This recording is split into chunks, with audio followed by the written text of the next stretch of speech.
지난 2021년 국보로 지정된 한 점의 두루마리가 공개되었습니다. 그것은 길이가 24m에 달하는 비단 두루마리 20공신 회맹축입니다. 이 두루마리는 조선의 역대 공신과 그 후손들의 이름을 한자리에 모아 적은 일종의 국가공신 명부였습니다. 그런데 학자들이 이 명단을 살피다 이상한 점을 발견했습니다. 임진왜란의 공신인 권율과 원균의 후손은 분명히 적혀 있는데 정작 우리가 최고의 영웅으로 기억하는 충무공 이순신의 장손 이름만 어디에도 보이지 않았던 겁니다. 참석자는 물론 불참자 명단까지 꼼꼼히 기록된 이 문서에서 유독 이순신의 후손만 빠져 있었습니다. 그러나 이순신의 후손만 빠진 이유는 학계에서도 현재까지 분명하게 밝혀내지 못했습니다. 오늘날 이순신은 세종대왕과 더불어 우리 국민이 가장 존경하는 인물로 늘 첫손에 꼽힙니다. 그는 광화문 한복판에 동상으로 서 있고 우리가 매일 쓰는 100원짜리 동전 속에도 있습니다. 나라가 어려울 때마다 사람들은 약속이나 한 듯 그의 이름을 다시 떠올립니다. 그런데 그렇게 위대한 인물의 흔적이 정작 그가 살았던 시대의 기록에서는 이렇게 슬그머니 비어있곤 했습니다. 제가 오늘 이 이야기를 준비한 이유가 바로 여기 있습니다. 오늘은 단순한 영웅담이 아니라 살아서는 의심받고 죽어서는 갖가지 설에 시달렸으며 후손의 이름마저 지워질 뻔했던 한 사람과 그럼에도 끝내 그를 지켜낸 사람들의 이야기를 함께 나눠보려 합니다.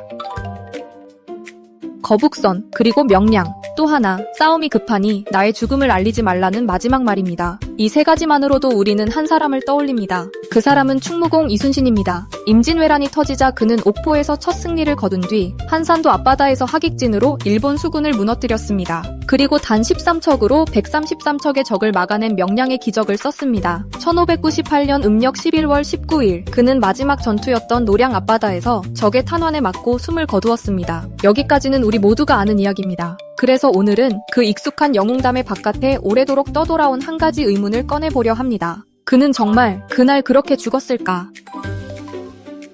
사실 이순신의 죽음에는 크게 세 가지 설이 전해 내려옵니다. 첫째는 우리가 아는 그대로 전투 중 적탄에 맞아 전사했다는 전사설입니다. 둘째는 자살설입니다. 그가 우연히 죽은 것이 아니라 전사의 형식을 빌려 스스로 죽음을 택했다는 주장입니다. 마지막 전투에서 갑옷마저 벗고 함대의 가장 앞에 서서 지휘하다 일부러 적탄을 맞았다는 이야기인데 이는 훗날 이민서 같은 인물이 남긴 기록에서 비롯된 주장입니다. 셋째는 한층 더 대담한 생존설, 즉 은둔설입니다. 노량 해전에서 실제로는 죽지 않고 가족과 측근들과 미리 짜고 죽음을 위장한 뒤 조용히 숨어 살았다는 이야기입니다. 다만 미리 말씀드리면 이 생존설을 뒷받침하는 동시대 사료는 거의 없습니다. 이는 후대와 현대에 들어 일부에서 제기된 주장에 가깝습니다.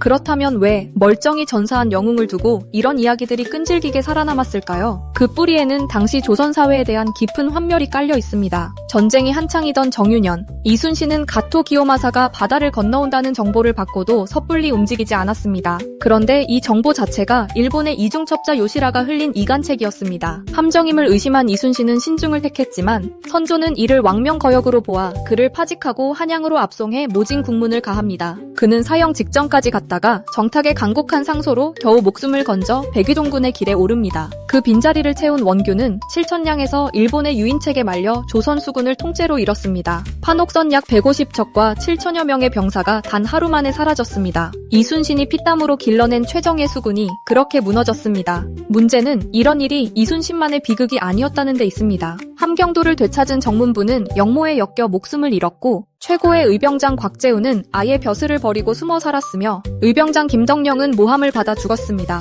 나라를 위해 싸운 영웅들이 전쟁이 끝나기 무섭게 의심받던 시대였습니다. 그래서 자살설은 17세기, 18세기에 이르러 적지 않은 사람들 사이에서 진지하게 논의되었습니다. 숙종 때 이조판서를 지낸 이민서 같은 고위 관료마저 이순신이 당파 싸움에 환멸을 느껴 갑옷을 벗고 전장에 나섰다고 기록할 정도였습니다. 후대에는 당시의 정치 상황을 두고 전쟁이 끝난 뒤에도 이순신이 정치적 위험에서 온전히 자유롭지는 않았을 것이라는 해석이 나오기도 합니다. 영웅의 비극적 죽음에서 사람들은 자기 시대의 부조리를 읽어낸 것입니다. 그런데 사료를 차분히 들여다보면 특히 생존설은 발 디딜 자리가 거의 없습니다. 현대에 들어 일부 연구자들은 조카 이분이 남긴 행록 등을 근거로 생존설을 주장하기도 했습니다. 그러나 이는 기록을 누군가 뒤바꿨다는 식의 추정에 기대고 있을 뿐 이를 입증할 만한 동시대의 근거는 확인되지 않습니다. 자살설 역시 마찬가지입니다. 이순신이 남긴 말 가운데 차수약제 사증무감이라는 표현이 있습니다. 이 원수를 갚을 수 있다면 죽어도 여한이 없겠다는 뜻입니다. 그런데 이 말을 곱씹어보면 원수를 갚기 전에는 절대 죽지 않겠다는 의지의 표현이기도 합니다. 적을 물리치는 그 순간까지는 죽을 생각이 없던 사람이 정작 마지막 승리를 눈앞에 두고 스스로 죽음을 택했다는 건 앞뒤가 맞지 않습니다. 게다가 노량이 마지막 전투였다는 것은 어디까지나 결과를 알고 난 뒤의 이야기입니다. 그날 그 시점에는 부산과 울산 등지에 일본군 철수가 끝나지 않은 상황이었습니다. 만약 이순신이 살아있었다면 그는 도망치는 적을 부산까지 끝까지 쫓았을 인물입니다. 다시 말해 그가 전사해서 노량이 마지막 전투가 된 것이지 노량이 마지막이라 그가 죽음을 계획한 것이 아니라는 뜻입니다. 선조실록에는 그가 전투를 지휘하던 중 적탄을 맞아 배 위에 쓰러졌다고 기록되어 있습니다. 결국 영웅의 죽음은 음모가 아니라 그가 끝까지 최전선에 섰다는 증거에 가깝습니다. 여기서 한 가지 의문이 남습니다. 임금인 선조는 왜 이토록 이순신을 견제했을까요? 선조가 이순신을 무조건 미워하기만 한 것은 아닙니다. 전사 소식에 관원을 보내 조의를 표했고 우의정에 추증했으며 그의 공을 명나라에 보고하기도 했습니다. 그러나 그러면서도 동시에 그를 의심했고 파직했으며 끊임없이 견제했습니다. 많은 연구자는 그 이유를 선조가 전쟁 영웅으로 떠오른 이순신의 정치적 영향력을 경계했기 때문이라고 해석합니다. 백성과 병사가 하늘처럼 떠받드는 장수는 흔들리는 왕에게는 부담스러운 존재였다는 것입니다. 그 경계심은 전쟁이 끝난 뒤 공신책봉에서 가장 뚜렷하게 드러납니다. 선조는 7천량에서 수군을 잃은 원균을 이순신, 권율과 같은 선무공신 1등에 올렸습니다. 신하들이 모두 반대했지만 선조가 끝내 밀어붙인 결과였습니다. 패장을 영웅과 같은 반열에 세운 셈입니다. 이 한 장면만으로도 선조가 이순신을 어떻게 바라보았는지 어느 정도 짐작할 수 있습니다. 앞서 말씀드린 후대의 공신 명단에서 이순신의 후손만 빠져있던 일도 그 이유가 명확히 밝혀지지 않은 채 남아있습니다. 다만 그것이 선조의 견제 때문이라고 단정할 근거는 없으니 여러 가능성 가운데 하나로만 열어두는 편이 정확하겠습니다.